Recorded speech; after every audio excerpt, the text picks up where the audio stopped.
Selamat mendengarkan podcast ini.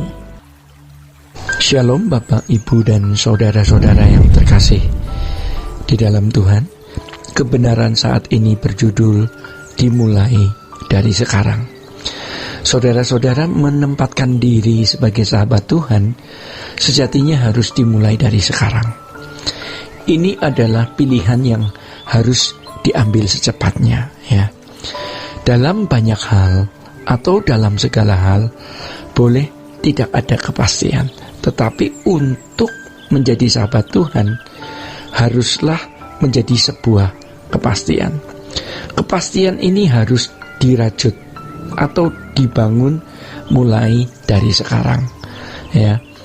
Dalam kesengajaan, ya, dan kesadaran dalam situasi konkret setiap hari. Hal ini harus menjadi prioritas utama di dalam hidup, ya. Inilah yang dimaksud dengan mendahulukan kerajaan surga, seperti yang dituturkan di dalam Matius 6 ayat 33. Jadi saudara-saudara, ini bukan sebuah pekerjaan sederhana. Tuhan Yesus berbicara mengenai hal ini di dalam Yohanes 6 ayat 26 sampai 29. Tuhan berkata agar kita bekerja untuk roti yang tidak dapat binasa. Membuktikan percaya kepada Tuhan adalah sebuah pergumulannya. Menjadi orang percaya berarti hanya hidup untuk mempersiapkan diri menghadapi kekekalan. Jadi saudara-saudara, percaya kepada Tuhan itu memiliki konsekuensi. Kalau seseorang berkata bahwa ia percaya kepada Tuhan, berarti ia harus membuktikan percayanya atau mengerjakan percayanya tersebut. Sama seperti Abraham disebut sebagai bapa orang percaya setelah ia mengerjakan percayanya dengan benar. Ternyata percayanya kepada Tuhan menyita seluruh kehidupannya, ya. Pada zaman Yesus, kalau seseorang berkata percaya, maka percayanya tersebut memiliki konsekuensi.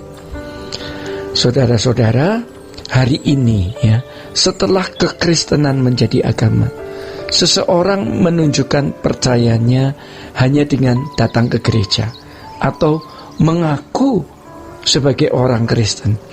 Seharusnya pengakuan percayanya terbukti ketika ia tidak sama dengan dunia sekitarnya, seperti yang diungkapkan di dalam Roma 12 ayat 2. Jika persahabatan dengan Tuhan dimulai sekarang, dari sekarang, maka permusuhan dengan Tuhan juga, ya, dimulai sekarang, ya. Seseorang seharusnya sudah dapat memperhitungkan dengan pasti apakah ia akan selamat atau binasa di api kekal.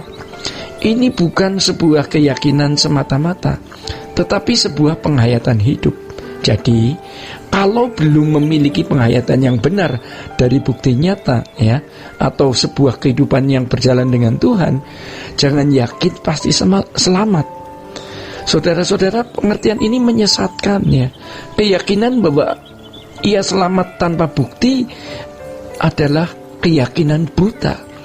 Keyakinan keselamatan bukan sesuatu yang abstrak sifatnya atau abstrak yang tidak berdasar, tetapi sesuatu yang nyata, sesuatu yang konkret dan terbukti. Sebagaimana iman adalah buktinya. Seperti contohnya Paulus, ya.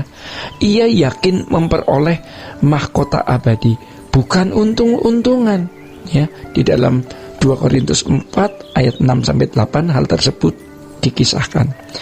Jadi saudara-saudara, pada umumnya, ya, orang berpikir bahwa hari-hari yang dijalaninya menuju suatu titik akhir yang tragis, ya, itulah sebabnya, ya. Orang berpikir, ya, hari-hari yang dijalani itu menuju satu titik akhir yang tragis, itulah sebabnya. Orang mencoba mempertahankan kehidupan di bumi ini selama mungkin, ya.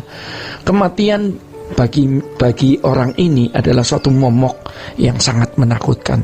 Mereka memandang hidup di dunia ini sebagai satu-satunya kehidupan yang indah, yang tidak boleh diakhiri buru-buru, tetapi dipertahankan selama mungkin dan dikembangkan sedemikian rupa supaya bisa meraih sebanyak-banyaknya yang disediakan dunia ini bagi manusia. Saudara-saudara yang terkasih di dalam Tuhan, seandainya kita dapat menikmati kebahagiaan hidup paling sempurna dalam dunia ini, tetapi hanya selama 70 tahun dan tidak memiliki kepastian bagaimana nasib di kekekalan, ya, bahkan kemungkinan dibuang ke dalam kegelapan abadi, mungkinkah kita dapat menikmati kebahagiaan itu? Pasti tidak bisa.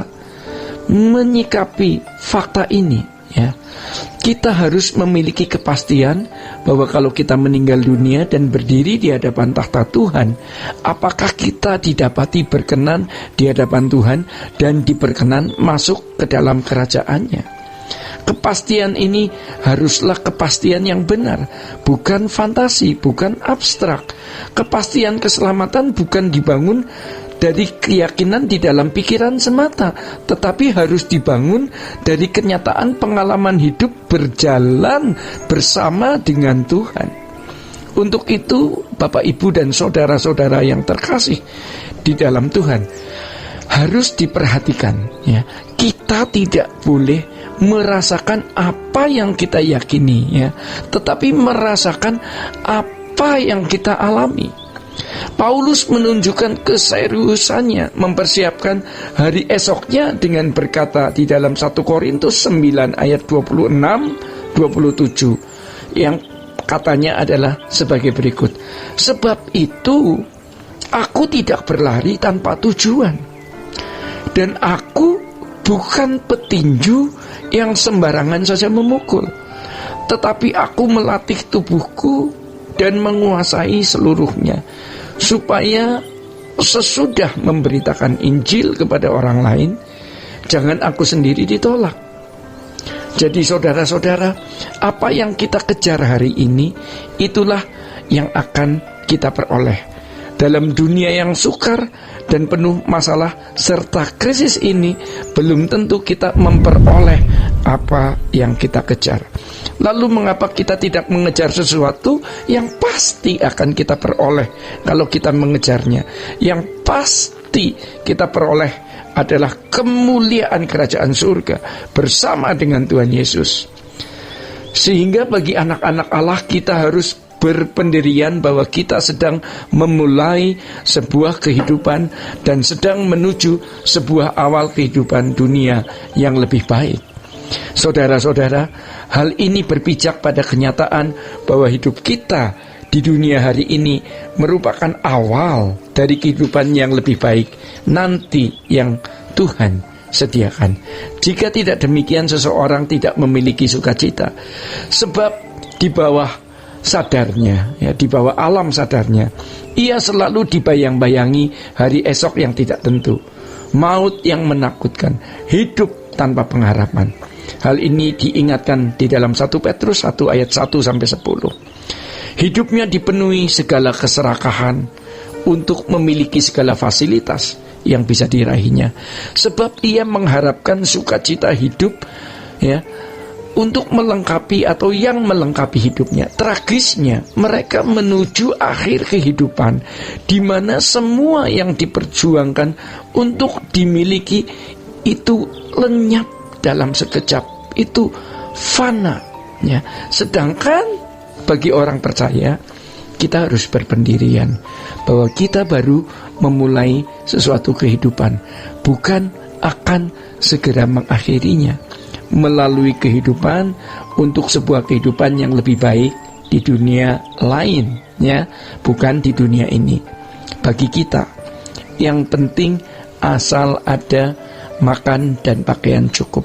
Tuhan Yesus berkata, jangan gelisah hatimu, di rumah Bapakku banyak tempat tinggal, aku menyediakan tempat bagimu. Bapak Ibu yang dikasihi Tuhan, jaminan inilah ya, yang membuat hidup kita berbunga-bunga dan bergairah melayani Tuhan. Saudara-saudara yang terkasih di dalam Tuhan, demikian kebenaran saat ini. Tuhan Yesus memberkati. Sola Gracia.